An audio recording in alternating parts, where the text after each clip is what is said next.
मेरे पे थोड़ा भी शक लगे तो वहीं बीच रास्ते पे मेरे 2 टांग तोड़ दो और घर पे बिठा दो। मैं जिंदगी भर अपाहिज रहना चाहूँगी लेकिन तालीम से महरूम नहीं रहूँगी। मेरे बचपन का ख्वाब है, अल्लाह गवाह है, ये आज मेरा ख्वाब पूरा हुआ। मैं कभी नहीं सोची थी कि मैं इंग्लिश हाउस अकेडमी और मेरे जो सर है ऐसे हस्ती के साथ मैं इंग्लिश सीखूंगी। 3 वक्त की नमाज अच्छे से पढ़ लेती थी लेकिन फजर की और ईशा की कभी नहीं पढ़ती थी।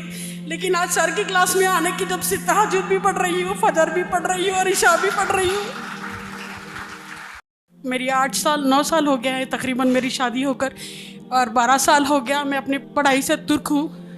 पढ़ाई इन द सेंस मैंने पढ़ा बहुत कुछ है, सीखा कुछ भी नहीं, क्योंकि मैं जो हूँ एक government girls high school Urdu medium की हूँ। स्कूल तो था वो लेकिन वहाँ पढ़ाया कुछ नहीं जाता था। 10वीं जमात भी हो गई, 16-17 साल भी हो गए लेकिन हमें उर्दू खुद को पढ़ना नहीं आता था। फिर वहाँ से मैंने अपनी जर्नी शुरू की कि आखिर मैं यहाँ क्यों हूँ, किस लिए हूँ, आखिर मैं क्या करना चाह रही हूँ। अब्बा 4 लड़कियाँ होने की वजह से घर में पाबंद गोशा पड़ता, घर से बाहर ज़्यादा तालीम देने के कायल नहीं थे। मैं अब्बा से एक ही बात बोली कि अब्बा भरोसा है और यकीन है तो ये याद रखिए कि मैं अपनी घर की इज्जत को बाहर लेकर जा रही हूँ। जब बाज़ार में जाऊँ तो ये सोचूं कि मैं किसी और की घर की इज्जत बनने वाली हूँ। अगर लगे आपको कहीं पर भी मेरे पे थोड़ा भी शक लगे तो वहीं बीच रास्ते पे मेरे 2 टांग तोड़ दो और घर पे बिठा दो।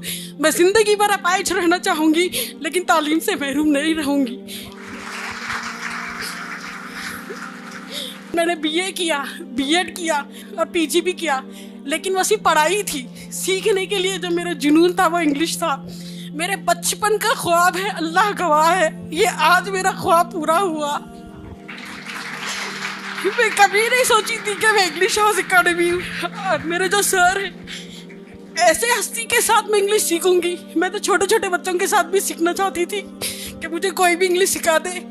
जब वक्त निकलता तो मैंने आज तक कोई पिक्चर नहीं देखी, ना कोई सीरियल देखा, ना कोई टीवी देखी, लेकिन जब भी कुछ देखा तो कुछ सीखने के लिए देखा कि ये शायद ये कह रहे हैं कि मे आई गो, तो इसका मतलब तो मुझे नहीं मालूम, लेकिन इशारों से ये बोल रही है मे आई गो का इसका मतलब मैं जाऊँ।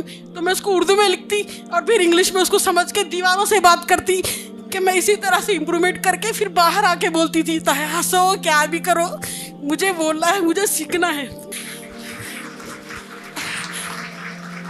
3 वक्त की नमाज अच्छे से पढ़ लेती थी लेकिन फजर की और ईशा की कभी नहीं पढ़ती थी। लेकिन आज सर की क्लास में आने की जब से तहज्जुद भी पढ़ रही हूँ, फजर भी पढ़ रही हूँ और ईशा भी पढ़ रही हूँ। और यकीन मानिए मुझे बचपन की जो ख्वाहिश थी मेरे शौहर की वजह से पूरा हुआ। मेरी सासू माँ ने भी बहुत मेरी हेल्प की। वो कभी मुझसे जितना हो वो काम करे गुड, नहीं करे और वेरी गुड। उनसे जो हुआ वो करते थे लेकिन आज वो सारा काम करने लगे। घर में मेरे 3 बच्चों को संभालते थे, घर का पूरा काम करते थे।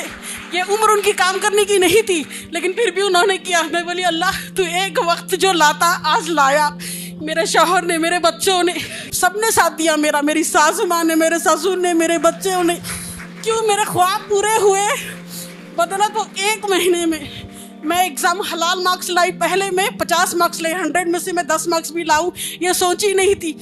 मैं पहले एग्ज़ाम में 100 में से 50 मार्क्स लाई, फिर 100 में से फिर 70 मार्क्स लाई, फिर 3rd मुझसे मिस हो गया, मेरी तबीयत ख़राब हो गई।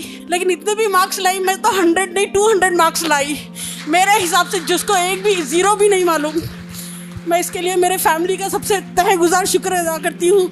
और मेरे सर जो मेरा ख्वाब पूरा हुआ, जज़ाकल्लाहु खैर, आपको हर बुरी नज़र से बचाए और सेहत याब रखे।